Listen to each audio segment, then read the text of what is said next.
मेटी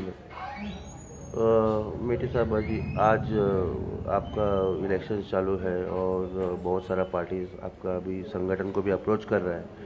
क्या कहना चाहते हैं आप? इलेक्शन में कितना पार्टीज आपके संगठन को अप्रोच हुआ या आपके नॉन गवर्न कन्नड़ मेंबर्स को अप्रोच किया? क्या बोलना चाहते हैं सर आप? आज सब पार्टी लोगों का अप्रोच हुआ है। सबसे हमारा कन्नड़ संघ के विविध भाग के लोगों का जो अपेक्षा था कि हम गोवा में आके इतना साल हुआ, हम लोगों को कोई पार्टी रिस्पॉन्सिबल नहीं दिया। अभी आज सभी कैंडिडेट लोग घर घर डोर टू डोर कैंपेनिंग करता है। कैंपेनिंग करने के लिए आता है तो वोट मांगता है। जीतने के बाद हमारा वापस काम करने में उन लोग इंटरेस्ट नहीं दिखाता है। ऐसा उन लोगों का अपवादन था सभी कन्नड़ लोगों का। तो मैंने उन लोगों को एक ही बात बोला, आपको जो कैंडिडेट अच्छा लगता है, आपका काम करने में बहुत इंटरेस्ट लेके काम करता है, उस कैंडिडेट को आपने वोट दे दो। इसलिए मैं बोलना चाहता है, ऐसा नहीं होना चाहिए। एक स्टेट लेवल पे अच्छा एक पार्टी को ढूंढो, उस पार्टी को आप लोग ने मजबूत करो, तो हमको स्टेट लेवल में एक जवाबदारी मिलता है कि हमको आगे सरकार से साथ बैठ के हम लोग हमारा डिमांड पूर्ण कर सकता है। जो भी यहाँ हमारा कन्नड़ भवन होने दो, हमारा माइग्रेंट लोगों का जो डिमांड्स है, बच्चों लोगों का एजुकेशन का, और हमारा जो कास्ट लिविंग सर्टिफिकेट में हमारा हिंदू करके लगा रहा है, इंडियन करके लगा रहा है, उसको सब कास्ट नहीं लगा रहा है।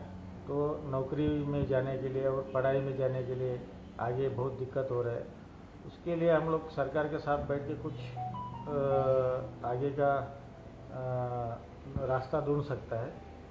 मैं सभी कन्नड़ लोगों का विनंती कर रहा है कि और 2-3 दिन में हम लोग डिसाइड करेगा। सभी कन्नड़ संघ का मीटिंग ले रहा है। मीटिंग लेके हम उन लोगों को जिस पार्टी का साथ जाना है, उस पार्टी को वोट करना है, हम लोग सब लोग डिसाइड करेगा। अब तुरंत आप लोगों को बुलाएगा और एक बार प्रेस मीट करेगा और किस पार्टी के साथ रहेगा हम आपको क्लियर करके दे देगा। तो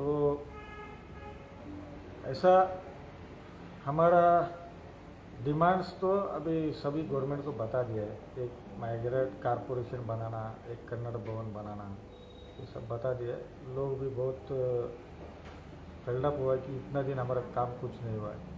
सर, माइग्रेंट्स का वोट लेके भूल जाता है, ऐसा आपको लगता है? माइग्रेंट अभी हम 30-40 साल से वही हो रहा है। माइग्रेंट तो वोट लेने में नंबर 1 है। घर डोर टू डोर पाँव पड़ के भी वोट लेगा, कंधे पे हाथ डाल के भी वोट लेगा। उसका बाद गया तो कंचे वाड़ा तो कौन सा गली में रहता है, ऐसा करके पूछने वाला हमको बहुत लोगों को देखा है, एमएलए लोगों को। ऐसा हमारे लोगों को बोला, ऐसा एमएलए लोगों को दूसरा बार लाना नहीं है।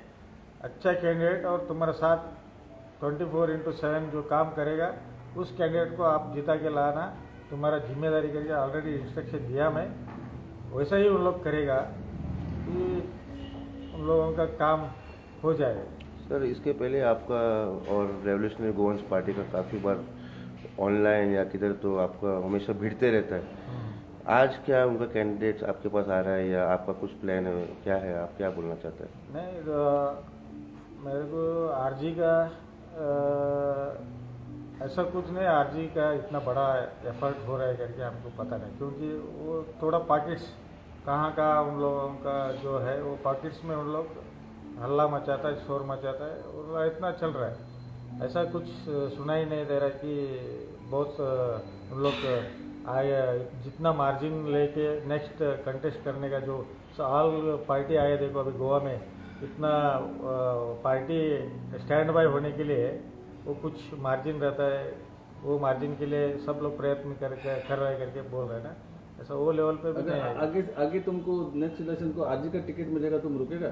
देखो आरजी का क्या है, आरजी ने क्या बोला है, 1961 से पहला जो गोवा में आया है उसको हम गोवन मानता करके उन लोगों ने बोला है। हमारा पिताजी 1956, 57, 58 में 2-3 बार अप एंड डाउन किया कर्नाटका और गोवा, और 1958 से रेगुलर चोगले कंपनी में लेबर, आयरन और साकोड़ा माइन में तब से काम कर रहा है। तो मैं आरजी का पार्टी से कंटेस्ट करने में मैं एलिजिबल है। तो आरजी नेक्स्ट बार अगर हम लोग आरजी से लड़ना है तो लड़ सकते हैं, क्या प्रॉब्लम है। आरजी का जो ये है ना जो एलिजिबिलिटी क्रिएटिबिलिटी उन्हें बोला है 1961, तो 1961 से हमारे पिताजी है बोले तो उसका क्लियरली बोला है 1961 से माँ बाप पिताजी कोई भी है वो एलिजिबल है करके। तो ऐसा है, देखिएगा उस टाइम का 5 साल और उसके बाद क्या होता है उसके बाद देखेगा। बहुत ही जबरदस्त कॉम्बिनेशन रहेगा कन्नड़ महासंघ और रेवोल्यूशनरी गोवंस का, आपको नहीं लगता? नहीं ऐसा कंपटीशन ऐसा नहीं, कॉम्बिनेशन हाँ। तो मैंने बोला है पहला, आप लोग ने एक बार प्रेस मीट किया उस टाइम में बोला है, देखो हर स्टेट में हर आदमी को अपना गांव संभालने का और अपना स्टेट संभालने का सभी को एक अंतरंग में एक उम्मीद रहता है, लेकिन कैसा संभालना है, हमारा गोवा हम कैसा संभालना है, कर्नाटका उन लोग कैसा उन लोग संभालना है। तो उन लोगों का एक एक संगठन रहता है, लेकिन कैसा कर संगठन रहता है, उधर अगर वो कुछ अत्याचार किया, अन्याय किया, वो ये और कुछ उसमें 2 नंबर में ये किया, तो अरे छोटा बेचारा काम करके मेहनत करके फूल बेच के फल बेच के खाने वालों को तुम लोग उन लोगों को तकलीफ देता है, वो ठीक नहीं है। अगर तुम दूसरा अन्याय अत्याचार और कुछ किसी में 2 नंबर बिजनेस में इन्वॉल्व होता है, उन लोगों को पकड़ो और तुम लोग उन लोगों को यहाँ रखना भी नहीं, तड़ी पार भी करो उन लोगों को। देश द्रोह और स्टेट गोवा द्रोह करने वालों को आप लोग रखो ही मत, हम उन लोगों को सपोर्ट ही नहीं करेगा, ये हमारा है, ऐसा हम लोग चलने वाला है। हम गोवा कन्नड़ी का है, गोवन कन्नड़ी का 1961 से पहले आए हो हम लोग, उसको लेके आप लोग बोला है, आप लोग मान्यता देना है, वो देना ही चाहिए। Thank you sir, thank you.